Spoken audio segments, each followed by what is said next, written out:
everyone. Thanks for making the trip, and thanks for making it today morning. I'm sure you had a lot of events to attend to last night, and appreciate you making it still.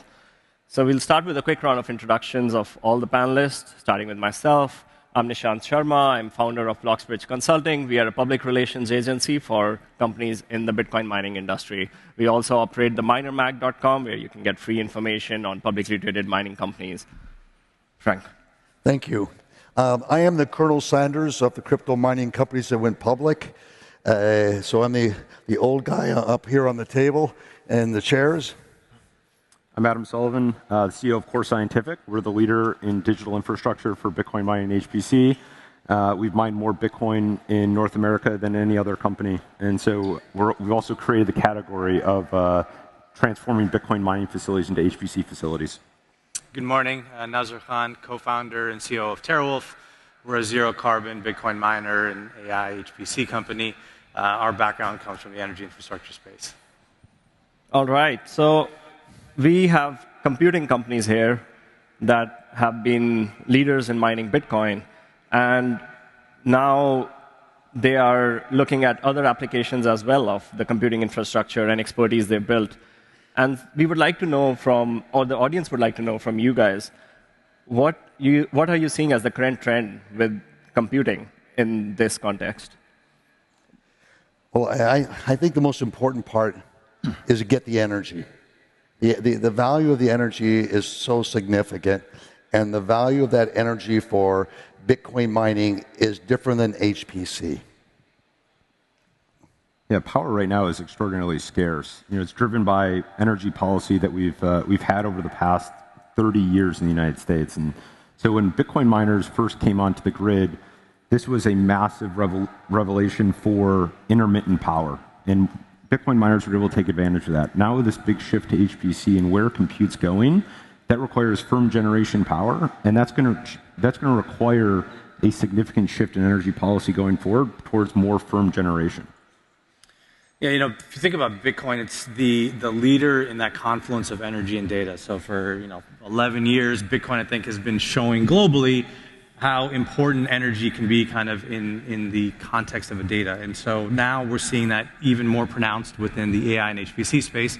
When you think about the overall demand that the data network, both Bitcoin and more broadly kind of data in general draws upon, in the last 15 years, that's exponentially grown. And so just in the United States, you look at data centers, I'll have a capacity of somewhere around 15 to 20 gigs. Bitcoin miners are probably, kind of in the high single digits in the United States only. And you go back 15 years, now it's probably a small fraction of that. So even more today, the importance of energy and power in feeding data, and particularly Bitcoin mining and AI, is even more pronounced. And so that's what's really driving a lot of the excitement around the space today. I just add that Hive announced this week 100 megawatts of electricity, hydroelectricity in Paraguay. And it's just becoming so difficult to source green energy, and that's always been our business model of that size in Canada, in the Nordic countries. And that's why I come back to the significance of that energy component. And I think the whole thought process with AWS, when they went with Amazon, going after nuclear energy, sourcing nuclear, was a game changer this year of looking at nuclear as a critical source going forward. What do you think, Adam, is driving this current trend of increasing focus on the energy infrastructure more than just Bitcoin mining? Well, I think a lot of what's driving this is Bitcoin mining always tries to seek out low-cost, abundant power. Doesn't matter where it is in the world.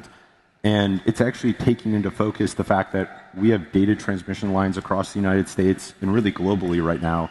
And we've been horrendous at building very good transmission lines to take power from where the generation is, where generation is cheapest, to cities. And that's really one of the major hurdles that Bitcoin mining has helped overcome. And it's actually something that going forward, HPC and other data center applications are going to be able to take advantage of. But Bitcoin miners created the category of searching for low-cost, abundant power. So you mentioned a good point about how about the grids, about the infrastructure, and miners have been known to be strengthening the grid because of the nature of Bitcoin mining, where you can instantly turn it off and on and become like a controllable load resource. Does that same apply when your facilities become AI, HPC computing data center? Does it offer those benefits? Go ahead, Adam. Yeah. I can start. I mean, I think that's a very good question, Nishant, and I think it's open for debate. You know, if you look at what traditional data centers are looking for, they're looking for, you know, super redundant, high uptime type loads. If you really believe the forecast of 20, 30, 40 gigs of incremental demand just coming from AI over the next 5 to 10 years, I find it hard to believe that all 20, 30, 40 gigs can have inflexible demands for power. And so some of that load is going to have to be more flexible. Will it be as flexible as Bitcoin mining? Probably not. But will it be more flexible than it is today? Probably. And so I think Bitcoin miners have a unique role to play in helping to kind of shape and guide that discussion, because we understand how to use that flexibility. We understand how to kind of dispatch that flexibility. And so the traditional data center operators kind of come from it from a very different place. And so that's what we're seeing is that question of how flexible these loads can be and which loads will be flexible and how they will be flexible is something that we're all collectively working on as we speak. I mean, that's 100% right. Compute always is going to continue to trend towards becoming cheaper. It should be naturally deflationary as we grow the efficiency of machines. And so as we're trending towards zero cost compute, that requires very low cost power, because power is the main input cost outside of your CapEx to generate compute. And it's going to require things like intermittency in the future for certain types of compute where it's less important, there's less of a latency need. But as we work towards this trend, it's a similar thing that's going on with Bitcoin mining right now. Everyone has seen hash price come down from in the teens in the past few years down to about 5 cents today. And that trend is going to continue. Efficiency will continue to push the break-even hash price lower, but it's the same situation on the compute side for HPC, where that is going to continue to trend lower, and that's going to require more participation in grid programs, more intermittency, more downtime, but that's just the nature of the growth of that industry. I just like add for simplicity for everyone. I'm going to round out the numbers. To have 100 megawatts, you're going to have to spend $100 million. So that means $1 million a megawatt for Bitcoin mining, just for simple numbers. Now we're going to go to HPC, and it's going to be $10 million a megawatt. So therefore, 100 million, 100 million, 100 megawatts, 10 megawatts. That's the big difference when you take a look at the spend that's up front for HPC. And I see these headlines all the time with the Bitcoin miners getting into the space, and it just reminds me of the ICO market, because in talking with Adam, it's really complex. Anyone that's going to go into high-performance computing and makes a statement, they have no idea how complex and how hard it is. But the income, you get the same revenue. So from 10 megawatts, we'll have the same revenue as 100 megawatts. But the complexity is driving a Ford pickup truck versus a Bugatti, especially when we talk about the Blackwell. You've gone from, when you're doing HPC for NVIDIA 6000s, 5000s, 100s, well, now you're driving a Porsche. But when you start going to the Blackwells, the whole configuration, everything changes, that it's a Bugatti. And it is a brain that you built. So you have to be so careful when people make the statements, oh, well, we're just going to HPC. And Core clearly has, for me, the depth and breadth to execute on the HPC the way we at Hive are executing on the HPC. Yeah, I like to equate that, and I appreciate that, Frank. But one of the things that I equate it to is you can't take a mechanic in a Toyota dealership and put them into a Formula One engineering house and expect them to participate and actually add value. And that's really where we're at right now with Bitcoin miners moving to HPC. Most of the industry are mechanics in a Toyota dealership. They're not ready to be in a Formula One on a Formula One team. And the other thing to add is that not all Bitcoin mining sites are useful and applicable for AI as well. So if you look at the total capacity of Bitcoin mining that exists in the United States, 100% of that cannot become an AI HPC site. So there is a small fraction of that, depending upon the size, the scale, the cost of power, fiber. I mean, so there's a number of factors that go into it. So the other piece of it is that the sites that will be able to transition are a subset of the total Bitcoin mining capacity that exists in the country. That's a very good point that the panel has touched on, which is that if you have a Bitcoin mining facility, it doesn't mean that, oh, you have access to great power, which you can just capitalize on using HPC and AI, because there are various nuances, there are various differences, where there are various costs and expertise, as Frank mentioned, that make it very different. I was hoping we could inform the audience on these differences more from each of your point of view, in terms of maybe the talent needed, in terms of other resources needed, not just the infrastructure. And infrastructure as well. Any numbers, any information that you can provide from your experience would be great to know. How about you, Adam? I think the skill set for the HPC, from the marketing, the technicians, the engineering, is such another level. And that you're seeing today institutions, from the Blackstones of the world to Brookfield in Canada, all of a sudden going in, and the value of the engineers that know how to do that are becoming, there's really not enough in the food chain to develop these sites. So I think that the delivery process of all these data centers is going to take much longer. However, if you have an existing data center, and like yourselves and ourselves, you have a platform, everything, the infrastructure is there, you have steady energy, you can fast track the development of your data center from Bitcoin mining, as long as you have the stable electricity, into HPC. And that's the real interesting value proposition. And I think for the capital markets, we saw the AWS change that transaction, the dynamics for energy, and then we saw CoreWeave do the deal with Core Scientific. And that was now, all of a sudden, a different value. And capital markets are so wonderful because they adjust to big events. And so it's to recognize, I think the transaction that y'all did is just phenomenal in that reset button. Yeah, I mean, I think when we look at where Core Scientific was in 2021, we were developing hundreds of megawatts. We had multiple projects under construction, and that was something that had never been undertaken in the Bitcoin mining industry. And so Core Scientific had to look elsewhere to find talent, and that was in the data center industry. And so we were able to put together a data center team that had managed hundreds, if not gigawatts, of traditional data centers, both design, development, operations, to come in and essentially retool the operations of Core Scientific. And it worked out incredibly well. You know, we've been an extraordinary operator from an efficiency perspective, from a management perspective, from a design perspective of our facilities.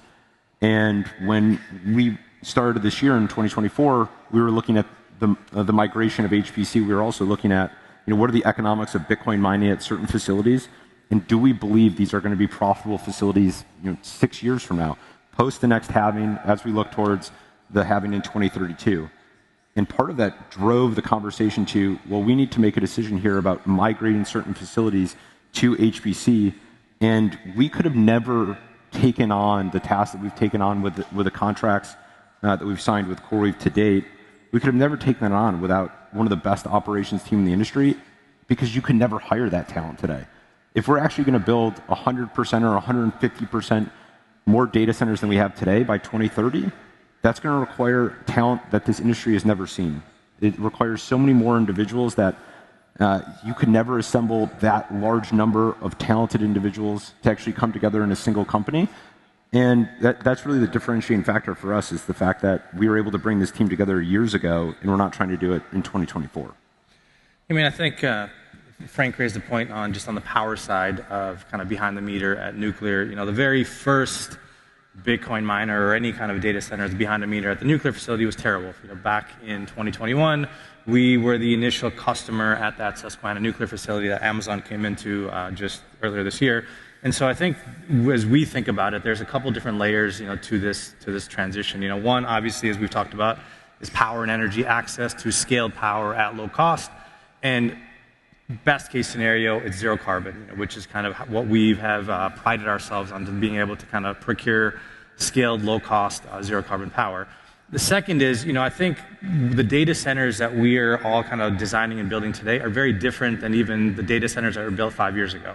So in some sense, you know, based upon the roadmap that NVIDIA has laid out with, the B100, the B200, and even kind of the next iteration beyond that, what we are trying to design and build is, again, different than what existed. And so within that, I think there's also this interplay of how do you build a data center that can meet the needs of the GPU, but also can meet the needs of integrating into the grid in a scaled way. And so that's an exercise that really hasn't been done before. If you think about what data center operators have done historically is they said they needed 20 or 40 megawatts of power. They'd call their local utility. The local utility would give them a letter saying, hey, you can get that power. And from their perspective, they were done. They didn't have to worry about what that meant anymore. All they had to do was build their building. Going forward, again, if you really believe in the forecast of how much power is going to be needed, it's going to have to be a much more iterative dialogue between the grid and those data centers. And so that's another piece where having that energy infrastructure background is critical. So in addition to the things that both Adam and Frank have mentioned with respect to kind of the expertise on just operating and building a data center, there's also this incremental expertise that's required, we believe, around the energy and integrating these loads back to the grid. And a lot of times I tell people that, to date, the larger data center operators have kind of looked at power as just a cost. Tell us what it is, we'll pay it, we'll move on, we'll be done with it.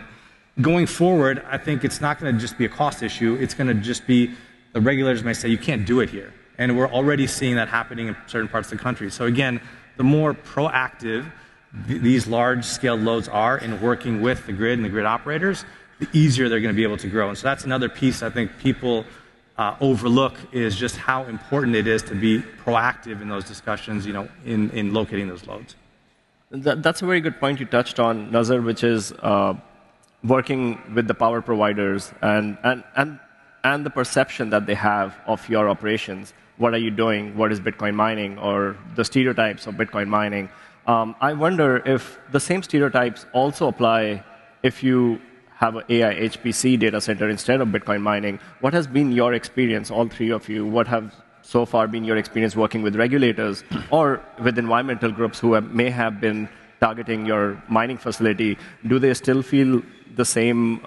Do they throw the same criticism towards your facility if it's AI HPC? What has been your experience so far in these regards? Utility providers, local regulators, environmental groups? I'd say local regulators have been extraordinarily supportive of the migration. I think the biggest concern for local communities is how long are the Bitcoin miners going to be around for? When you convert facilities to HPC, they're like, okay, you have a 12-year contract. We know this is a long-term stable job creation. We're very happy about it. The biggest challenge, though, is in certain utilities, when you move from Bitcoin mining to HPC, you're moving from a intermittent demand where you can turn off when the demand is extraordinarily high in the network to a firm demand. And that is completely different from a utility's forecasting perspective. So they have to worry about building new generation, buying more power, and all of those things create more complications than I think most people realize, because they think, oh, well, you were drawing a lot of power before as Bitcoin miners. Well, it's actually a completely different load profile, and that dramatically influences the local grid. And so from that perspective, those have been the majority of the conversations where it's more about working with the local utility. To Nazar's point, you have to work extraordinarily closely with your utility, but that's something that Bitcoin miners learned really early on. If you weren't working closely with your utility, you were probably going to have a bad relationship with your energy company, which that's the business you're in. You're transforming power into Bitcoin. So that was a really important relationship that our company, and I think many other Bitcoin miners, have done really well at establishing great relationships with their utilities. I share with you, and for Hive, is because we operate in all these different nations, countries. And when you go to Canada, you've got a couple of countries within a country. So you have to recognize the culture of Quebec is different in the culture of New Brunswick and the other provinces. And then when you go to Sweden, it's another different culture. So we end up spending more money than ever expected on lobbying and people that know how to work and what's the best practices in that community. And the same thing will happen in Paraguay. So you have to be cognizant of, and when you come to the great nation of Texas, well, each of those counties has a person that's basically the CEO, but he's called a judge. So people don't think of that person's title, but they have tremendous power and political influence as power for that electrical power. And you have to make sure that you work with them. And so you have to be really thoughtful of the political landscape like an engineer is building out a data center. You just can't wing it.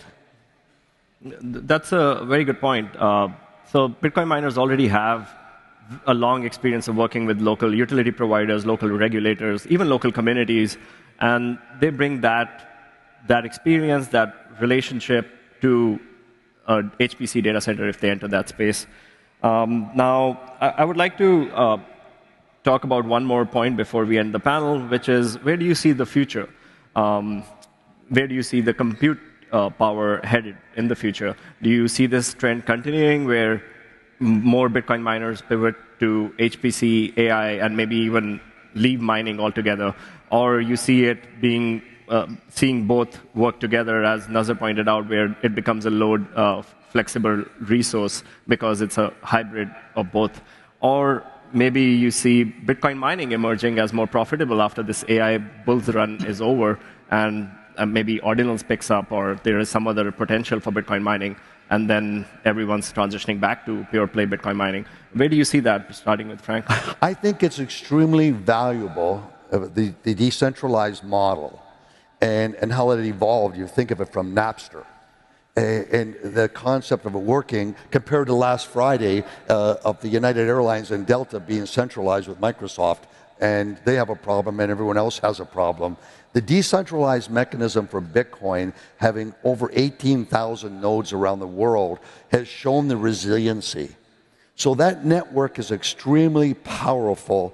China knocks it down and boom, it comes right back in America. It grows here. And it's wonderful to see the evolution of ordinals. And along come ordinals, and we know since the halving, remember the first 3 weeks after the halving, how much cash flow we were making from the network being used for ordinals? Like, keep using that art and forget about using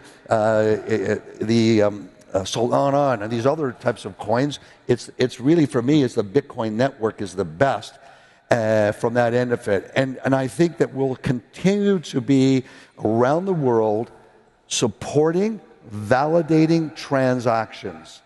And that will keep and these other sources of revenue that want to use the network, they'll have to pay, but it will create, because you have to have some mechanism to create this 18,000 growing to 28,000 network. Yeah, I think for Bitcoin mining, we're going to get more decentralized. I think if you look at Bitcoin mining in 7-year phases, the first 7 years, extremely decentralized. The next 7 years, in terms of the migration, is the first institutional Bitcoin miners. And they were mainly located in China. Now, in the past 7 years, we've seen where the megawatts are being used, where miners are located, completely change. And we're going to see that again happen in the next 7 years. And I think the most centralized point for mining was probably back in 2022. And as we move forward over the next 7 years, Bitcoin mining needs to continue to seek out low-cost, abundant power. But power markets change very rapidly. And so people are going to start looking at much smaller sites, much smaller deployments, maybe more deployments. But that's going to be the massive shift that we see in the Bitcoin mining network, is more decentralization. We're going to be mining in more countries, and we're always going to be seeking out low-cost, abundant power. Bitcoin's been a trailblazer on a number of different fronts. People in the audience here, right? We've been big supporters, and if you think about from an energy infrastructure perspective as well, Bitcoin has laid out a very interesting roadmap on how to identify, where sources of power exist and how to kind of access it. And so there's a lot that the AI HPC space can learn from how Bitcoin miners have been deployed, how they've used power, and how they've kind of integrated back to the grid. And so I think those of us here will continue to kind of, lead the charge in how that's transition is going to occur as well. Thanks, everyone. I want to add something. I think it's really important for the audience to grasp. What would make Bitcoin go to 1 million? When I first heard it, it was grasping it. And right today, it's worth one Bitcoin is worth 100 million Satoshis. And 100 million Satoshis are worth 0.0006 cents. And at 1 penny, Bitcoin is worth $1 million. So how fast will that happen, etc.? Well, along comes the ordinal market, and we have unique ordinals because of their number sequence on them, and all of a sudden we're offered $10 for some of those numbers. So it's easy to see that as the network grows in adoption and the Lightning Network grows within it and the ordinal market grows within it, that Bitcoin will go to $1 million easily because it's only 1 penny for a Satoshi. You heard it here first. Bitcoin to $1 million. Here, here. $1 million. And at $10, which we got some of the ordinals offered for, that's $1 billion. It's not out of the realm of seeing what some Andy Warhol early art went from $1,000 to $250,000. Yeah, let's hope Taylor Swift issues her NFTs on ordinals. All right, everyone, thanks a lot for your time, and thanks a lot for the time of these gentlemen here. Look up. Look up. That's how high Bitcoin's going.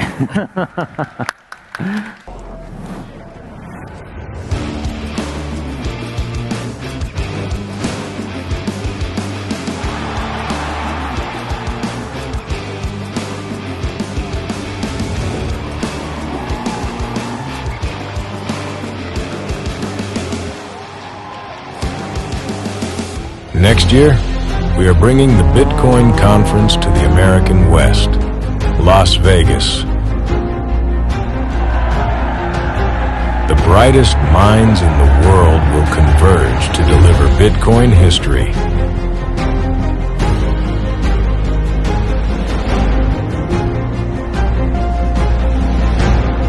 Buy your tickets now at b.tc/conference/2025.